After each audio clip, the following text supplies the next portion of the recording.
Hi, welcome to this week's Dragonblade Authors Unplugged. I'm so excited. I have Kara Griffin, Jude Knight, and Peri Maxwell with me this week. Ladies, thanks for taking the time to join us. We have way more releases than this. I think we have 6 releases this week. It's a busy week. It's going to be a busy fall, so you want to make sure that you stay tuned in because there are lots and lots of great Dragonblade books coming your way. But let's just jump right in because Kara's book is the first one that released, and it's Bride Takes a Charmer, and it is book 3. 3, yeah. Yeah. Book 3. Can you tell us about it? Sure, absolutely. So book 3, Bride Takes a Charmer in the Highland Veils and Vengeance series came out last Sunday. I'm really excited, and I hope people love the story because it's really a sweet one. There's so many tender moments in this story. It's not your typical like war torn Highlander series where everyone's fighting all the time or whatever. It's this whole series has been more about relationships between the hero and heroine and how they Nice. navigate life's problems and be able to stay together and support each other through ups and downs. So that's the difference between this series, I think, than some of the other Highlander series that you might read if you love that Highlander stories. But anyhow, so the characters in this book are really sweet. He's very charming, obviously. He cares about how she feels and goes the extra length to make sure she's happy and that kind of thing. And she's also very concerned about him and his situations. And of course, there are some dark moments where they're like kind of victims of other people's Oh, situations. so And so external that's conflict. yeah, there's a lot of external conflict. So there's really none between them. So there's no like breakup makeup scenes Mm. or anything like that. She is a single mother. Her husband dies, so Oh, he nice. like he like takes on the role of father instantly with no question, because he's just charming. And then he also likes to, so his clan's really small and it's the beginning of it actually. So he's trying to get people to join his clan. And so he takes in orphans off the streets of the various villages and towns nearby. And he brings them to his clan and he incorporates them by training them to be soldiers or putting them into the farms or whatever.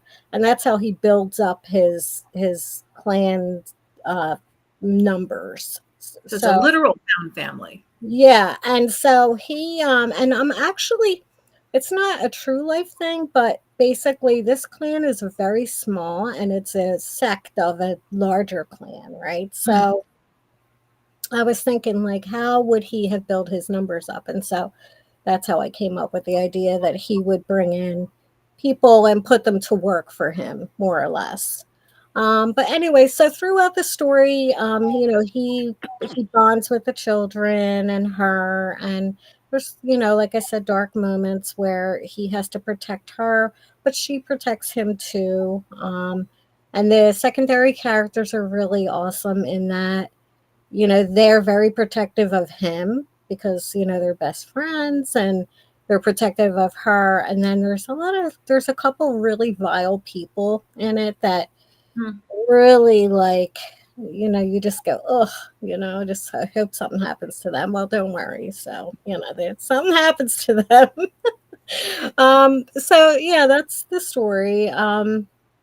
She, like I said, loses her husband and she has met him before, so this is kind of a rekindling romance for Oh, that nice. pair. Um, Hmm. and yeah, it's a lovely story. I know so far reviewers are loving it, which makes me very happy. And I'm sure readers will love it too. So, Great. Great. all And there's right. one more in the series? There's one more in the series, Bride Takes a Warrior. It's a little darker, a little more war in there, but the characters are awesome and I love them. So I'm sure readers will too. Fantastic. Yeah. Fantastic. Awesome. Awesome. Well, the next book that came out this week is actually Emily Murdoch's book, and it's A Sporting Chance, and it's book 8 in the Chances series. So I'll make sure I pop that in the comments so you can grab it if you haven't gotten it. And then Deceived by a Highlander is Christina Phillips' book, and it's book 2 in the Daughters of the Isles. So I'll make sure I do that one too. We had extra Highlanders this week. Yay! But the book that came out after that is Peri's book, and it's Lion and the Lamb. I love the title for this one. Can you tell us about this one? Lion's Den book, obviously. Can you tell us about this one? Sure. This is my first Lion's Den book, and I used it to tell the story of how the leader of my lending circle in my series, Aunt Tavy, how Aunt Tavy fell in love. Oh, wow. Oh, nice tie-in. So this is Tavy's romance, and so basically Tavy was in love with her childhood sweetheart, and when her parents made money, her mother decided that she needed to marry up rather than laterally. So she bargained her off to a baron, and she had to leave the love of her life behind. And she's trying to make it work, really hard. But she's come into some information that rather made her think her husband may be a spy. Oh. And so she heads off to the Lion's Den for help in exposing her husband's plot with the French. Oh, wow.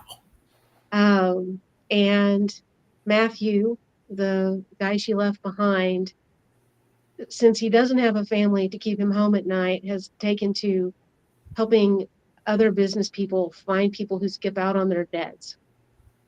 And then other found people like men who walk out on men's daughters. And so he's taken to finding people. Yes. He's locating people. He's kind of like the tracker, but not all that. But an amateur finder. And he's been to the Lion's Den to ask for help in finding people. So when this lady shows up on Bessie Dove the Lion's doorstep, she decides that maybe Matthew could hide her as well, which is where we get the on the lam part, because Matthew decides the best way to protect Tavy is to go on the lam and leave London. But the problem is that he's still brokenhearted and she still feels very guilty. So it results in a lot of bickering. But she's still married too, right? She's still very married. And so they are both very aware of that. So there's no hanky panky. There are plenty of obstacles. Yes, there's plenty of angst, but the big obstacle, Matthew keeps it at the front of his head, is that she is someone else's wife until this gets resolved. But as with all my stories, there's a little twisty turny stuff in there that Tavy thinks her husband is a spy. Matthew thinks that her husband is much worse than a spy. He thinks that her husband is trying to kill her, but he doesn't know why. He thinks she's being slowly poisoned, which is another reason he gets her out of London. Oh my goodness. And so we have this twisty turny plot of, is that happening? If it's happening, why is it happening? Is he really a spy? Is he not? And how is Tavy going to get out of her unhappy marriage to this cad and back to the man that she loves? Oh, wow. So we have a good goal and a million obstacles in the way, like not little obstacles, big obstacles, and what sounds like a big obstacles. And it was so much fun. And Matthew has not appeared in any of my other books, and now I'm feeling sort of sad about that. So I either need to make up a reason why he's not, or I need to come up with a way to get him into a book so that he shows up and does something. So. Yeah, that's interesting when you get characters that you're really attached to, that you don't want to say goodbye I got really attached to him pretty quickly. So, yeah. Awesome. Well, it sounds like an incredible ride, and lots of twists and turns and fun stuff that way. So, awesome. Well, the next book that came out this week is Sandra Suku's book, which is On the Ropes of a Scandal, and it is book 3 in the boxers of Brook Street. Sandra's under the weather, so she's going to join us next week, and we'll talk about it then. And then we have another Highlander. It's all Highlanders all over the place. It's Desiring the Highland Lair by Christina or by Michelle Miles, and that's her Dragonblade debut. So I will make sure that I put the links in the comments for that, so you can grab it. And you want to get all the Highlanders. There's no reason not to get all the Highlanders. There's no reason never to have limit too many. yourself. Just the more the merrier. have too many. Yeah, you can have one for every day of the week. You can have one for every day of the month, and you can read them in Kindle Unlimited. So you really, really, really don't have to limit yourself. So, but the last book that came out this week is Jude's book, and it's The Secret Word, and it is book 10 in A Twist Upon the Regency Tale. Yeah, we have twisted so many fairy tales, so now you're going to have to tell me the fairy tale, and I need the story. I need all the details, because I love this one is Rumpelstiltskin. So that was a challenge that to get that into the Regency era with no magic, and the usual twist, which is it is my hero who is the poor boy being sponsored into a marriage by a promise that he can spin straw into gold, which in this way, but no magic this time. This I interpreted. He rescues a maiden who has gone into a very unsavory area of London in response to a distress call from her former maid. But it's a trap. Oh. And she's in dire trouble, although she doesn't yet realize it, when my hero sees her and decides he's going to have to do something about it. So, which he does, of course, by taking her to his sponsor, the man who once rescued him when he was a small child, who is a gambling den operator who also runs all kinds of other unsavory enterprises, though not as unsavory as where he started. Now, this character, Ramping Billy, he's called, because ramping was slang for hitting someone over the head. And that used to be his job when he was a young man. Ramping Billy became a crowd favorite far more quickly than I expected. And some of the early readers have been asking me when he's going to get his story. Well, not yet. I've got more work in store for Ramping Billy. My thought was Ramping Billy was one of the potential villains, but apparently his charitable side showed up far too quickly. So that was out. But I do have a wicked grandfather who is eager to broker. Has been missing for years and years since he abandoned my hero in the middle of London as a small child. But he turns up hoping to make some money out of his grandson's marriage. And I have the heroine's father, who is a wealthy merchant whose one desire is to have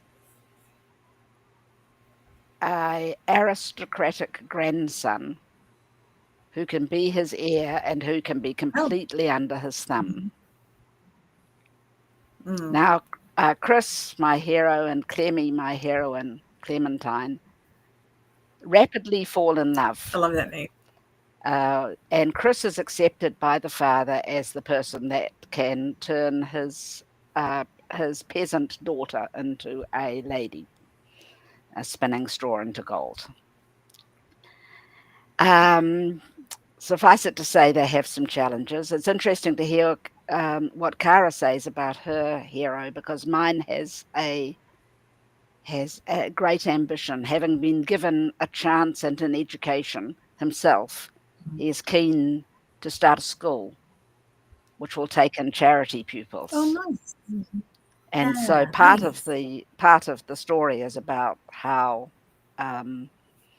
various people that have appeared in previous twist stories support that goal and come along and help sponsor the school, and they start the school, and the school pupils have quite a bit to do with what happens when eventually one of the villains decides that he wants the firstborn son, and he's going to take him no matter what. And of course, they have to discover, they have to stop him. They have to find something that will stop him, and that is the title, The Secret Word. One word solves the whole problem, but you'd have to read the book to find out what it is. I must say, it gets quite dark at that point. I can imagine. But, I love the twist, and I love the way the parallels between the story and the fairy tale. I have 2 more in the series, written and off to Dragonblade. A Gift to the Heart is a little known in English circles. Tatterhood, which is my hero is a twin. And then there's the Night Dancers, which is the 12 Dancing Princesses. And that will come out just before Christmas because I cut my heroes back to 10 because 12 was a little bit overwhelming, even for me. I mean, I love a cast of characters, and pretty big cast. And when I had 10 dancing lords, which meant I knew it was coming out at the end of the year, and I found myself singing the 12 nights of Christmas, so 12 days of Christmas. So that managed to find its way in there too, and I had a lot of fun figuring out things like the 3 French aunts of one of the brides who were, of course, her mother hens, and so there's my 3 French hens. No. French hens, yeah. So that's to come. Oh, that sounds like so much fun. And and I'm not quite ready to say goodbye to the series, so I've sent Catherine a proposal for next year. I can imagine it's a lot of fun to like find the fairy tales and then go through the process of figuring out first how to flip the genders and then how to twist things around to take the paranormal elements out and make it believable. Like I can imagine that's kind of really tickly brain puzzle work. That's how I rock, you know. Tickly brain puzzle work. Yeah, because I do think like when you're writing, or at least for me, when I get 3/4 of the way through, or like I'm on the last quarter of the book, I'm kind of like, I know what happens now, you know, like all the questions are mostly answered. I know what happens now, but I have to force myself to kind of, you know, keep going because my brain likes the part where it's the like, what's going to happen? How does this work? So, you know, how does this piece together? How the tickly brain puzzle? And this is that's the charm of genre fiction, is that we do know how it works. We know where it ends. We're not reading it to find out, did they die? They didn't. They got married or they solved the problems in their marriage or whatever it is. We know that. Yes. Way I read it. But we want to know what happened. Yes. I mean, and it's the going on the ride. You know, like, you know where the destination is, but it's the going on the ride with the journey is the joy. It's the Oh, joy of the writing. Yeah, awesome. Especially for someone like me who never has any idea when she starts what's going to happen.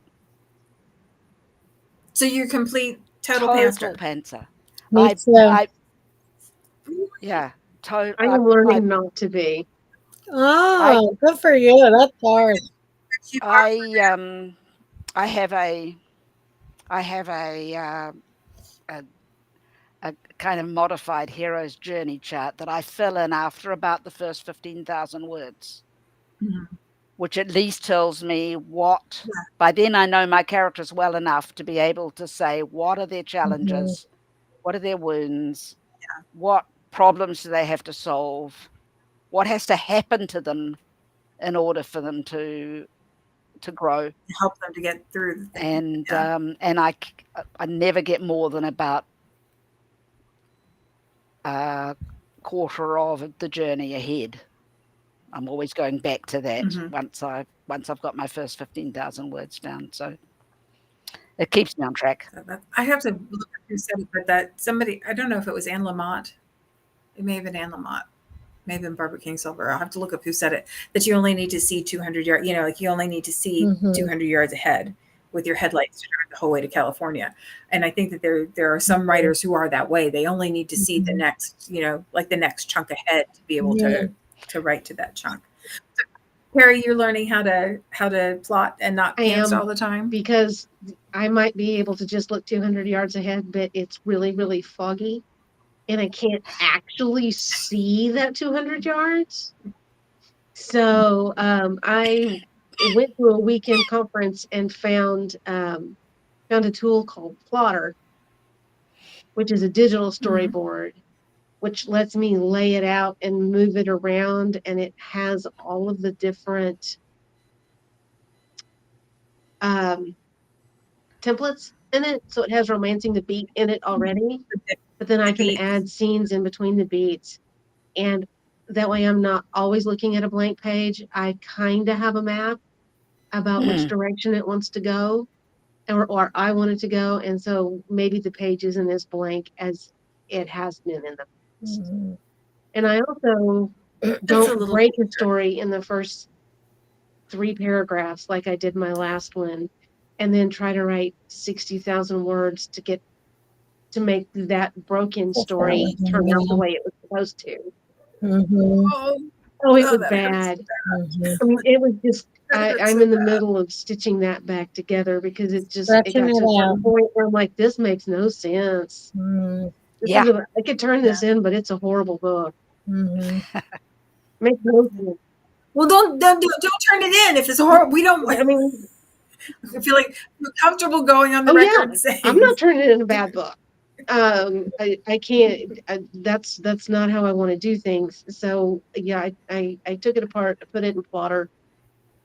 I brainstormed some scenes that actually make sense now that I can see it all, and it's going together much better. And it's a much more fun story to tell, which is exactly what I wanted. Exactly what I wanted for this one. If it helps, the novel I've just turned in is my 27th. And I've done that several times where the story has I've learned to think, that's fine. I've got it on the page. Now I can fix it. Yeah. And some novels are written and some are just dumped and then fixed. And I'm fine with that. And then edited. That doesn't bother me anymore.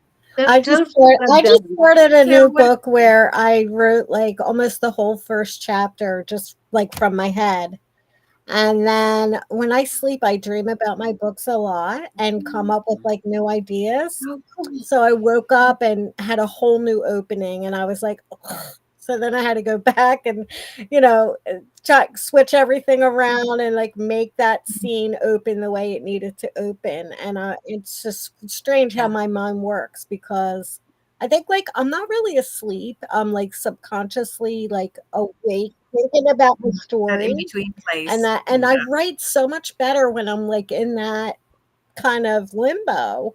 It's like I wish I could hook my brain up to some kind of machine that can just read my mind while I'm like, formulating these ideas and plots and storylines and writing actually. So, if somebody else can come up with that. I can come up with 12 million reasons by hooking your brain up to I anything. know, but like I write so great when I'm like half asleep and I'm like, and I do keep a notebook with me, but sometimes I'm just so tired. I don't make the effort to write it down. And then I wake up and I'm like, now what was that? Oh God, I don't know. So, but I do like do my best writing when I'm half I'm half unconscious. So, but I am does that program like help you write faster? Do you think? For me, it helps me write faster because I don't spend time rewriting Okay. as much Mhm. because I don't get 1,800 words in and go, wait, this doesn't match with what the last chapter should have been. Where does this Okay. go? I'll save this over here. I Yeah. hopefully I Mhm. edit less. Yeah. This I am writing new scenes and stitching them together with the existing scenes that I liked from my bad Mhm. first draft. So it's Okay. going faster. Oh, I'm good. going to be really interested to see when I start from scratch Mm-hmm. how much faster it makes me go. I will tell you my scenes are longer, Mm-hmm. which I Okay. find really interesting. I tend to know Mhm. more how to connect them so they're longer and maybe less choppy. I've Okay. been really happy with it. Yeah. I've heard of Great. that program, Good. so I was just wondering, Yeah. I mean, it has every plot template I can think of, and you can add multiple plot lines on the board. So if you don't want to forget, it's like the book I'm working on now, the hero and heroine both have pets. And Okay. so there's a whole pet line at Mhm. the bottom, so I can make sure that I mention the pets and Include that, yeah. they Yeah. get a It's dog in easy chapter as one a and never writer to mention it forget again. those little nuances, when you're focused primarily on the relationship between the hero and heroine, and then you have all that back fluff that's just there. And, I think my editor has said, "What happened to this person? Did they just fall out of the book?" And I'm Yeah. like, "Oh, so I mean, it was easy enough to fix, but you do forget about those little minor things, sometimes, but Oh yeah, I have I different think maybe lines that are different plot points I need to be sure to bring up, and because my heroine's a matchmaker, so the couples that she's matching need to come back in the book. yeah. Mhm. Yeah. And they need to come Yeah. back in key points to kind of mirror the journey of my hero and my heroine. Right, So yeah. I have a couples line, I have a pet line, I have the main through Mhm. line, and that sort of thing. And it keeps me on track better because I wake up at 4 in the morning generally to write between 4 and 5 in the morning, and it takes me a little bit to go, okay, now where was I and what was I doing? Because my Yeah. husband Mhm. doesn't make coffee until 6. Mhm. Right. Ugh. So I'm sitting there at my desk going, I have to think. Mhm. And now I just have to open that book, Mhm. open that, and I can turn the scenes different colors when I'm finished with it. Mhm. So I know Oh, where I nice. am, and I Yeah. know what my next scene should Yeah. be, and I know why it's supposed to tie together so I can keep that through line rather Mhm. than having a matchmaking book where my hero meets the girl, the fake match all by himself on the third paragraph of the first chapter, and there's no need for the heroine to be a matchmaker at that point. Mhm. Yeah. Oh Yeah, my goodness. it was bad. I think we talked about that enough, that idea of crafting Mhm. a book. Like I think we talk about the magic of it often and the idea of writing it and getting the ideas and how you move through it. But I don't think we talk enough about the crafting of the book. And like when you're talking about fixing it, I'm not sure that we should say that we're fixing it as much as it is Yeah. just crafting it, like just make the book what Right, it should right. be, One Yeah, of so that my favorite quotes goes something like this. It's from Shannon Hale, who writes young adult fantasy.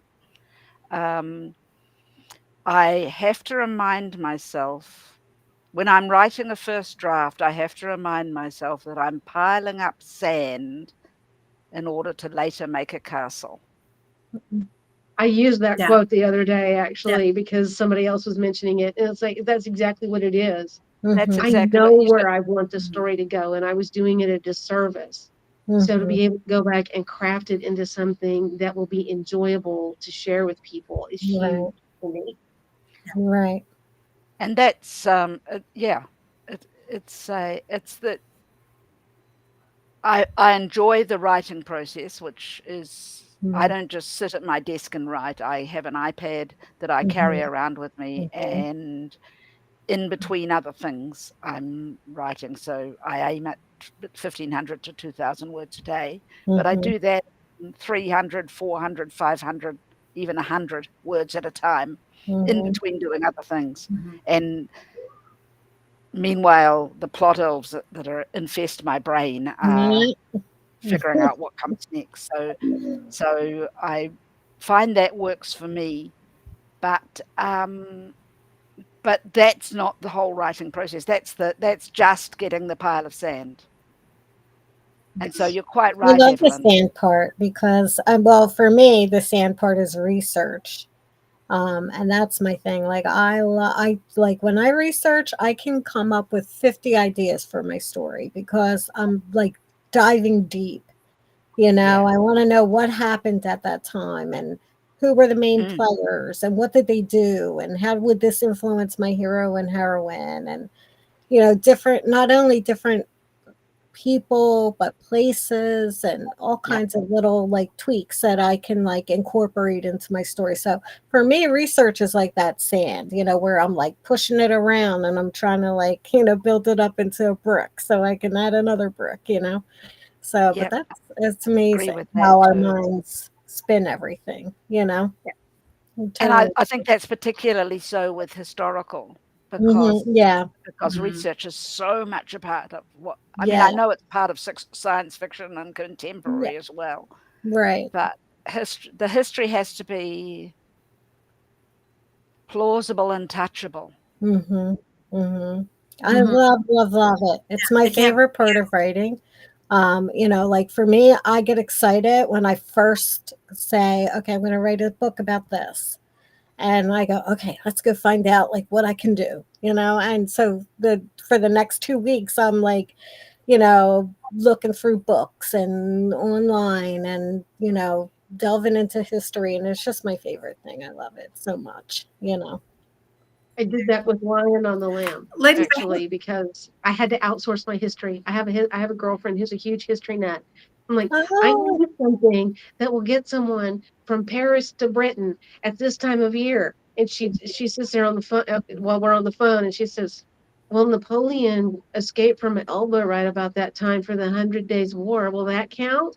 I'm like, I love yeah, it. actually, that does. no, That is so works. cool. And it goes in line with your story and everything. So And I'm that's like, amazing. okay, yeah, we can mention Napoleon. He never shows up, but we can mention Napoleon. Hmm. And so, but that was the thing that I needed because I was writing and writing and writing and writing. I'm like, I don't know how to make this part happen. He's like, Yeah. yeah, just put Napoleon in there. He'll be fine. Just throw Napoleon in there. Napoleon almost Oh, always helps things. In fiction, no, it's not no. true. It's not true. It's not true. But he's a great plot device.